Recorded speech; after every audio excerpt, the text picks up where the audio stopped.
नमस्कार, विनायक घाय स्टडी या यूट्यूब चॅनलवर आपल्या सर्वांचे सहर्ष स्वागत आहे। विद्यार्थी मित्रांनो, वेगवेगळ्या परीक्षांच्या जाहिराती आलेल्या आहेत आणि या सर्व परीक्षा ज्या आहेत तर त्या TCS IBPS द्वारे घेतल्या जाणार आहेत। आणि आपण जर TCS IBPS पॅटर्नचा अभ्यास केला तर आपल्या असं लक्षात येते की यामध्ये मुख्य 4 घटकांवरती आपला पेपर असतो। त्यामध्ये आहे मराठी, इंग्रजी, बुद्धिमत्ता चाचणी आणि जनरल नॉलेज, ज्याला आपण सामान्य ज्ञान असं देखील म्हणतो। तर या 4 घटकांवरती आपल्याला प्रश्न विचारलेले असतात। तर आज आपण मराठी या घटकावरती TCS पॅटर्न नुसार नेमके प्रश्न कसे विचारले जातात तर ते आपण थोडक्यात पाहूया। पहिला प्रश्न आहे, पाणी दूषित होणार नाही याची काळजी घ्यावी या अशुद्ध वाक्याचे शुद्ध रूप खालील पर्यायातून निवडा। आणि इथे आपल्याला 4 पर्याय दिलेले आहेत। तर या वाक्यामध्ये पाणी जो शब्द आहे तर त्याला पहिली वेलांटी दिलेली आहे, त्यानंतर दूषितला पहिला उकार दिलेला आहे आणि बाकीचे जे शब्द आहेत तर यामध्ये आपल्याला कोणते कोणते शब्द अशुद्ध आहेत आणि त्यानंतर शुद्ध वाक्य कशा प्रकारे होतं ते पाहूयात। तर स्पष्टीकरण इथे दिलेले आहे, पाणी दूषित होणार नाही याची काळजी घ्यावी। तर यामध्ये अशुद्ध शब्द कोणते कोणते आहेत तर पाणीला पहिली वेलांटी न येता दुसरी वेलांटी येते, त्यामुळे हा शब्द अशा पद्धतीने लिहिला गेला पाहिजे। त्यानंतर दूषित, तर पहिला उकार जो दूला दिलेला आहे तर तो दुसरा उकार देणं गरजेचं आहे। त्यानंतर द्यावी नसून पाणी दूषित होणार नाही याची काळजी घ्यायला पाहिजे, त्यामुळे द्यावीच्या ऐवजी घ्यावी इथं आलं पाहिजे। त्यामुळे पर्याय क्रमांक 4 पाणी दूषित होणार नाही याची काळजी घ्यावी हे याचं योग्य उत्तर आहे। पुढचा प्रश्न, आकाशवाणीद्वारे जागतिक पातळीवर संदेश पोहोचविला जातो या वाक्यातील प्रयोग ओळखा। आता मराठी व्याकरणामध्ये जे प्रयोग आहेत तर ते आहेत कर्तरी प्रयोग, कर्मणी प्रयोग, भावे प्रयोग आणि यावरती आपल्याला हा प्रश्न विचारलेला आहे। आकाशवाणीद्वारे जागतिक पातळीवर संदेश पोहोचविला जातो आणि पर्याय आहेत अकर्मक कर्तरी, भावे, कर्मणी प्रयोग, सकर्मक कर्तरी। तर याचं योग्य उत्तर आहे कर्मणी प्रयोग। आता आपण याचं स्पष्टीकरण पाहूया। वाक्यातील क्रियापदाचे रूप कर्माच्या लिंग वचनाप्रमाणे बदलते, म्हणजेच कर्म धातू रूपेश असतो तेव्हा कर्मणी प्रयोग होतो। आणि कर्मणी प्रयोगाची वैशिष्ट्य काय काय आहेत तर कर्म प्रथमांत असतो, म्हणजेच कर्माला प्रथमा विभक्ती प्रत्यय लागलेला असतो। त्यानंतर कर्ता कधीच प्रथमांत नसतो, म्हणजेच कर्त्याला कधीच प्रथमा विभक्ती प्रत्यय लागत नाहीत। त्यानंतर कर्ता तृतीयांत, चतुर्थ्यांत, सविकरणी तृतीयांत किंवा शब्दयोगी अव्ययांत असतं। ही सगळी काय आहेत कर्मणी प्रयोगाची वैशिष्ट्ये आहेत। आपण या प्रत्येक घटकावरती व्हिडिओ करणार आहोत। फक्त आपल्याला प्रश्न नेमके कसे असतात हे पाहण्यासाठी आपण इथे याचं स्पष्टीकरण घेत आहोत। त्यानंतर पुढचा प्रश्न, मी रोज सकाळी पहाटे उठतो व 1 तास शाळेचा अभ्यास करतो या वाक्याचा प्रकार ओळखा। पर्याय आहेत प्रधान वाक्य, केवल वाक्य, संयुक्त वाक्य, गौण वाक्य आणि याचं योग्य उत्तर आहे संयुक्त वाक्य। आपण याचं स्पष्टीकरण पाहूयात। संयुक्त वाक्य म्हणजे काय तर 2 किंवा अधिक केवल वाक्य प्रधानत्व बोधक उभयान्वयी अव्ययांनी जोडली असता जे जोडवाक्य तयार होते त्याला संयुक्त वाक्य असे म्हणतात। म्हणजेच 2 किंवा अधिक केवल वाक्य प्रधानत्व बोधक उभयान्वयी अव्ययांनी जोडली गेली तेव्हा जे वाक्य तयार होतं तर त्याला संयुक्त वाक्य असे म्हणतात। उदाहरणार्थ, सीता दररोज सकाळी पहाटे उठते व व्यायाम करते। पुढचा प्रश्न, स्पृहा या शब्दाचा समानार्थी शब्द ओळखा। आवड, ईर्ष्या, गरज, इच्छा आणि स्पृहा म्हणजे इच्छा। इच्छालाच समानार्थी शब्द आणखीन काय काय आहेत तर आरजू, आस, आकांक्षा, अपेक्षा, आशा, वासना, मनीषा, कांक्षा, कांक्षया, स्पृहा आणि लिप्सा हे स्पृहा या शब्दाला म्हणजेच इच्छा या शब्दाचे समानार्थी शब्द आहेत। आपल्याला जर परीक्षेमध्ये इच्छा हा शब्द आला तर हे सगळे समानार्थी शब्द आपल्याला उपयुक्त ठरणार आहेत। त्यानंतर पुढचा प्रश्न, अपरिहार्य या शब्दाचा विरुद्धार्थी शब्द ओळखा आणि पर्याय आहेत परिहार्य, ऐच्छिक, अनावश्यक, आवश्यक आणि अपरिहार्यचा विरुद्धार्थी शब्द आहे परिहार्य। आवश्यकचा विरुद्धार्थी शब्द आहे अनावश्यक, ऐच्छिकचा विरुद्धार्थी शब्द आहे अनैच्छिक। त्यानंतर ताने, त्याचा फाटलेला शर्ट शिवून टाकला या वाक्यातील चुकीचे शब्द शोधा. तर आपल्याला इथे पर्याय दिलेले आहेत आणि याचं योग्य उत्तर आहे ताने शर्ट शिवून. हे चुकीचे शब्द आहेत. तर आता अशुद्ध शब्द आणि शुद्ध शब्द कोणते कोणते आहेत ते पाहूया. ताने चा शुद्ध शब्द काय होतो? त्याने. शर्ट चा शुद्ध शब्द होतो शर्ट. शिवूनचा काय होतो? शिवून. तर अशा प्रकारे आपल्याला परीक्षेमध्ये शुद्ध शब्द, अशुद्ध शब्द किंवा शुद्ध वाक्य, अशुद्ध वाक्य यावरती प्रश्न विचारलेले आहेत. त्यानंतर विरुद्धार्थी शब्द, समानार्थी शब्द, प्रयोग, त्यानंतर वाक्यांचे प्रकार या घटकांवरती आपल्याला प्रश्न विचारलेले आहेत. समशेर या शब्दाचा समानार्थी शब्द ओळखा. प्रख्यात, तलवार, कुऱ्हाड, भाला. समशेरचा समानार्थी शब्द आहे तलवार. तलवारलाच आणखीन समानार्थी शब्द काय आहेत? समशेर हे तलवारचे समानार्थी शब्द आहे. पुढचा प्रश्न, न्यायाधीशाकडून दंड आकारण्यात आला या वाक्याचा काळ ओळखा. अपूर्ण भूतकाळ, पूर्ण भूतकाळ, रीती भूतकाळ, साधा भूतकाळ. आणि उत्तर आहे साधा भूतकाळ. आता साधा भूतकाळ म्हणजे काय? तर एखादी क्रिया घडून गेलेली आहे हे सांगण्यासाठी साधा भूतकाळ वापरला जातो. उदाहरणार्थ, त्याने चित्र काढले, त्याने जेवण केले. ही आहेत साध्या भूतकाळाची वाक्य. आणि आपल्याला परीक्षेमध्ये सुद्धा काय विचारलेलं आहे? तर न्यायाधीशाकडून दंड आकारण्यात आला म्हणजेच ही क्रिया काय झालेली आहे? अगोदरच घडून गेलेली आहे. त्यामुळे या वाक्याचा प्रकार जो आहे तो आहे साधा भूतकाळ. त्यानंतर पुढचा प्रश्न, प्रतिबिंब या शब्दाचा समानार्थी शब्द ओळखा. आणि पर्याय आहेत फोटो, व्यक्ती, प्रतिमा, आरसा. आणि प्रतिबिंब म्हणजे प्रतिमा. फोटोचा समानार्थी शब्द काय होतो? छायाचित्र. व्यक्ती चे समानार्थी शब्द होतात इसम, मनुष्य, माणूस. आरसा चे समानार्थी शब्द आहेत दर्पण, मुकुर आणि आदर्श. म्हणजेच आपले या ठिकाणी काय झालेलं आहे? प्रतिबिंब बरोबर प्रतिमा हा समानार्थी शब्द तर झालेलाच आहे. त्याचबरोबर फोटो म्हणजे छायाचित्र, व्यक्ती म्हणजे इसम, मनुष्य, माणूस, आरसा, दर्पण, मुकुर, आदर्श या समानार्थी शब्दांची देखील आपली प्रॅक्टिस झालेली आहे. पुढचा प्रश्न, मुले फुटबॉल खेळत आहेत या वाक्यातील कर्ता ओळखा. खेळत आहेत मुले फुटबॉल. आणि उत्तर आहे मुले. वाक्यात क्रिया करणारा कर्ता असतो. वरील वाक्यात खेळण्याची क्रिया मुले करीत असल्यामुळे या वाक्यामध्ये मुले हा कर्ता आहेत. त्यानंतर पुढचा प्रश्न, खेडे या शब्दाचे वचन बदला. खेडी, खेड्यात, खेकडे, खेडा. आणि याचं योग्य उत्तर आहे खेडी. आता खेडे हा एकारांत नपुसकलिंगी शब्द असल्यामुळे त्याचं अनेक वचनामध्ये रूपांतर होत असताना आपल्याला इथे स्पष्टीकरण दिलेलं आहे. एकारांत नपुसकलिंगी नामाचे अनेक वचन ईकारांत होते. म्हणजेच खेडे हा शब्द एकारांत आहे आणि तो नपुसकलिंगी आहे आणि त्याचा अनेक वचनी रूप करताना ते ईकारांत होते. उदाहरणार्थ, खेडे, खेडी, केळे, केळी, मडके, मडकी, कुत्रे, कुत्री, पोते, पोती. आणि याला अपवाद कोणते कोणते शब्द आहेत? तर सोने, रुपे, तांबे, शिसे या स्वरूपाची धातुवाचक नामे यांचं एकारांत नपुसकलिंगी हे आहेत, परंतु यांचं इकारांत अनेक वचनी रूप होत नाही. पुढचा प्रश्न, बेडूक या शब्दाचे लिंग बदला. बेडके, बेडक्या, बेडकी, बेडका.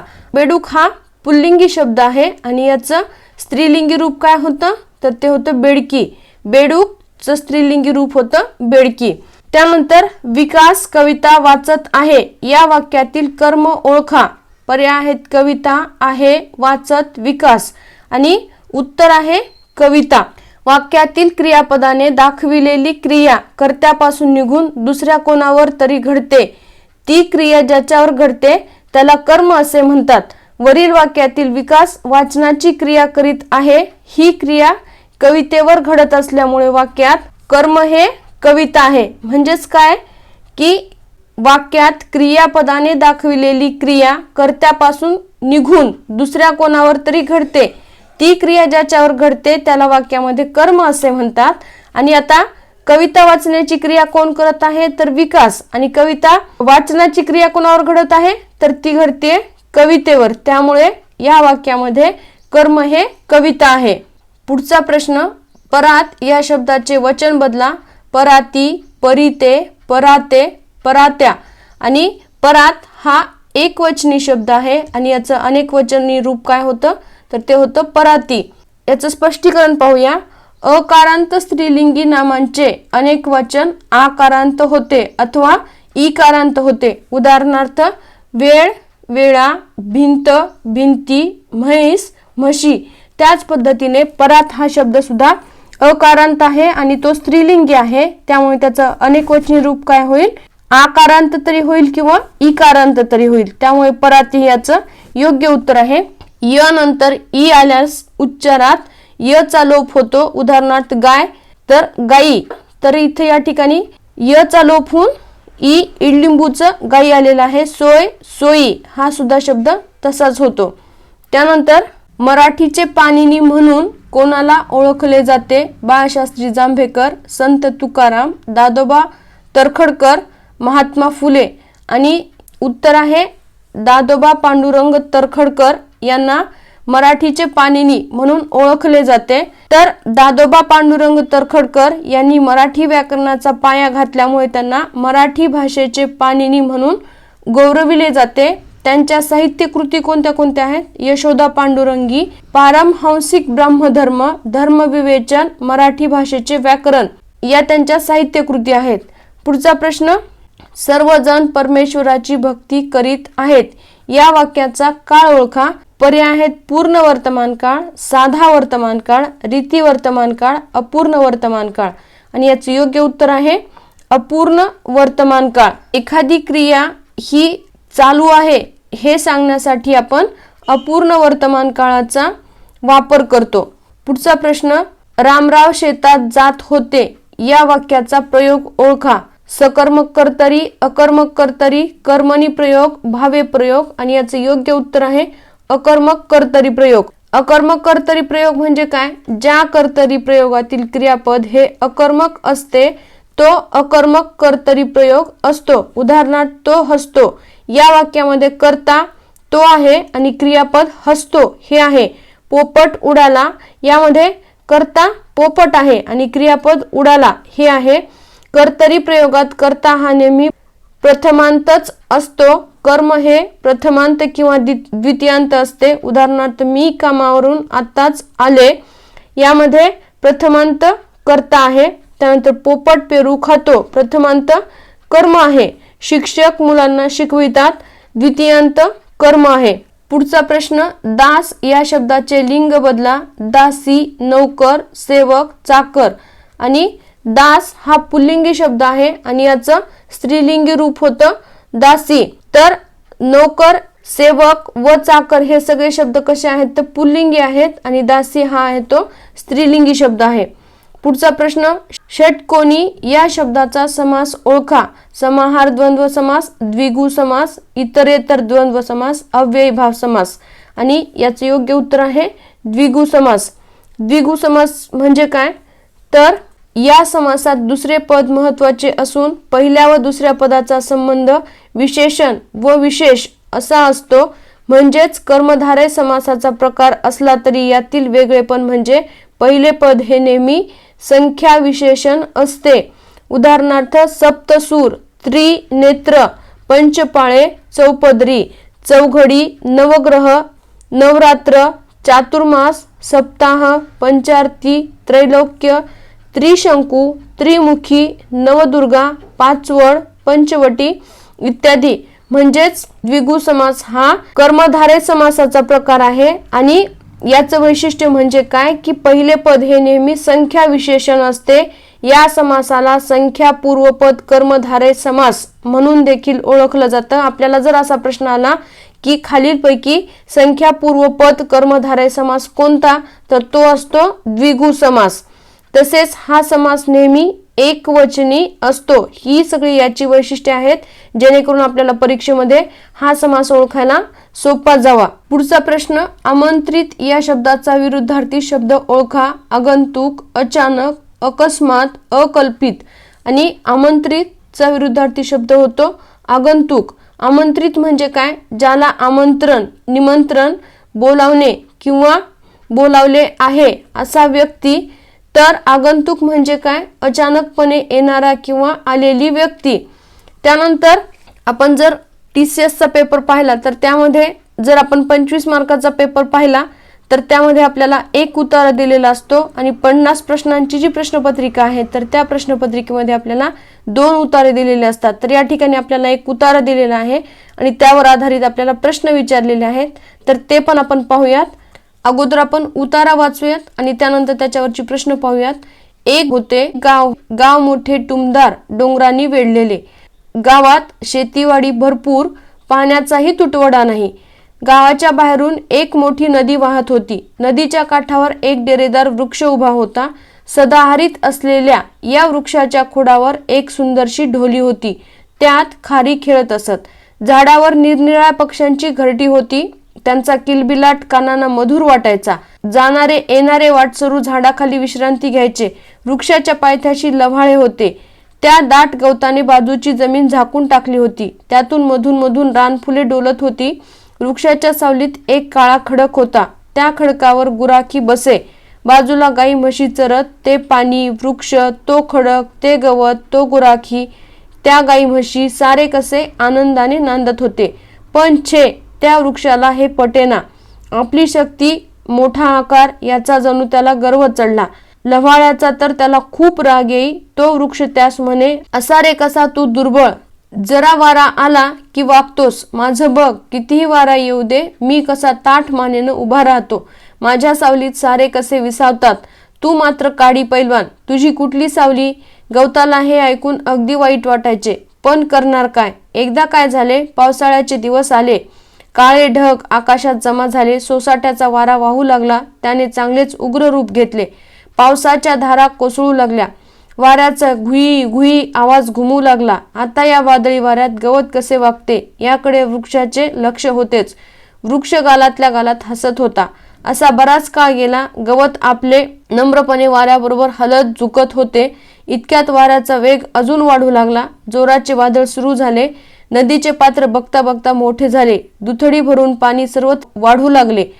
आता मात्र वाऱ्याच्या वेगाला आणि पावसाच्या माऱ्याला तोंड देता देता वृक्षाची पुरेवाट झाली। अखंड 2 दिवस वादळ सुरूच होते। आपली सर्व शक्ती पणाला लावून वृक्ष ठामपणे उभे राहण्याचा निकराचा प्रयत्न करत होता, पण शेवटी त्याचे सर्व प्रयत्न व्यर्थ ठरले। वृक्षाला आता कळून चुकले की आपले जीवन संपत आले आहे। इतक्यात त्याचे लक्ष लव्हाळ्याकडे गेले। वारा आणि पाणी लव्हाळ्याला जसे वळवेल तसे ते खुशाल वळत होते, आनंदाने इकडे तिकडे बघत होते। संकटाचे जणू त्याला काहीच वाटत नव्हते। इतक्यात जोराचा आवाज झाला, कडाळकड, वृक्ष उन्मळून पडला। गवत एकदम दचकले आणि म्हणाले, अरे रे, हे काय वृक्ष दादा, तू तर पडलास, वाईट झालं। वृक्षाने पडता पडता हे शब्द ऐकले आणि गवताचे त्याच्यावरील प्रेम वृक्षाच्या लक्षात आले। त्याच वेळी लव्हाळ्याचा त्याने केलेला अपमान, तिरस्कार याचा एका क्षणात पश्चाताप झाला। पडता पडता तो म्हणाला, विनाकारण मी तुझा अपमान केला, गर्वाचं घर खाली झालं। संत तुकाराम महाराज आपल्या एका अभंगात म्हणतात, महापुरे झाडे जाती, तेथे लव्हाळे वाचती। अशा प्रकारे आपल्याला पॅरेग्राफ दिलेला आहे। तर आपल्याला यावरती प्रश्न कसे विचारले आहेत ते पाहूयात। झाडाला कशामुळे गर्व चढला, आणि पर्याय आहेत, शक्ती व युक्तीमुळे, मोठ्या फांद्या व शक्तीमुळे, मोठा आकार व शक्तीमुळे, मोठा आकार व गर्वामुळे। आणि या ठिकाणी आपल्याला ज्या ओळींमध्ये याचं स्पष्टीकरण दिलेले आहे तर त्या इथे दिलेल्या आहेत। आपली शक्ती, मोठा आकार याचा जणू त्याला गर्व चढला होता, म्हणजेच झाडाचा जो मोठा आकार आहे त्यामुळे झाडाला गर्व चढलेला होता। गावाच्या बाहेर काय वाहत होती, ओढा, समुद्र, नदी, नाला, आणि उत्तर आहे नदी। गावाच्या बाहेरून एक मोठी नदी वाहत होती। पुढचा प्रश्न, महापुरे झाडे जाती, येथे लव्हाळे वाचती, या ओळी कोणाच्या अभंगातील आहेत? संत एकनाथ, संत तुकाराम, संत ज्ञानेश्वर, संत गाडगेबाबा। आणि या ओळी आहेत संत तुकारामांच्या। संत तुकाराम महाराज आपल्या एका अभंगात म्हणतात, महापुरे झाडे जाती, तेथे लव्हाळे वाचती। कोणत्या वाक्यामुळे वृक्षाला पश्चाताप झाला? अरे रे, हे काय वृक्ष दादा, तू तर पडलास, वाईट झालं, हे याचं योग्य उत्तर आहे। स्पष्टीकरण, कडाळकड, वृक्ष उन्मळून पडला, गवत एकदम दचकले आणि म्हणाले, अरे रे, हे काय वृक्ष दादा, तू तर पडलास, वाईट झालं। वृक्षाने पडता पडता हे शब्द ऐकले आणि गवताचे त्याच्यावरील प्रेम वृक्षाच्या लक्षात आले. त्याच वेळी लव्हाळ्याचा त्याने केलेला अपमान, तिरस्कार याचा एका क्षणात पश्चाताप झाला. पुढचा प्रश्न, लव्हाळी कोणामुळे वळवेल तसे वळत होती? वारा आणि पाऊस, पाऊस आणि पाणी, वारा आणि पाणी, वारा आणि वीज. आणि योग्य उत्तर आहे वारा आणि पाणी. वारा आणि पाणी लव्हाळ्याला जसे वळवेल तसे ते खुशाल वळत होते, आनंदाने इकडे तिकडे बघत होते. अशा प्रकारे आज आपण TCS IBPS पॅटर्नद्वारे घेतल्या जाणाऱ्या परीक्षांमध्ये मराठी या घटकावरती नेमके कशा प्रकारे प्रश्न विचारलेले आहेत ते पाहिलेले आहे. यांचा जर अभ्यास केला किंवा हे जर प्रश्न आपण पाहिले तर यामध्ये आपल्याला असं लक्षात येते की यामध्ये समानार्थी शब्द, विरुद्धार्थी शब्द, त्यानंतर शब्दांच्या जाती, समास, प्रयोग, त्यानंतर एकवचन, अनेक वचन, लिंग बदल, त्यानंतर विभक्ती प्रत्यय या सगळ्या मराठीच्या घटकावरती आपल्याला प्रश्न विचारलेले आहेत. आणि या सगळ्यांचा अभ्यास करण्यासाठी आपल्याला इथे केसागर प्रकाशनाची पुस्तकं आहेत. तर ती आहेत संपूर्ण मराठी शब्दसंग्रह आणि व्याकरण, केसागर सरांचं हे पुस्तक आहे. त्यानंतर TCS IBPS मराठी व्याकरण व शब्दसंग्रह हे विनायक घाळे सरांचं आहे पुस्तक. त्यानंतर मराठी निबंध 72 हे केसागर सरांचं पुस्तक आहे. त्यानंतर मराठीचा शब्दसंग्रह हे डॉक्टर लीला गोविलकर यांचं पुस्तक आहे. ही सर्व पुस्तकं आपल्याला कोणत्याही पुस्तकाच्या दुकानामध्ये उपलब्ध आहेत.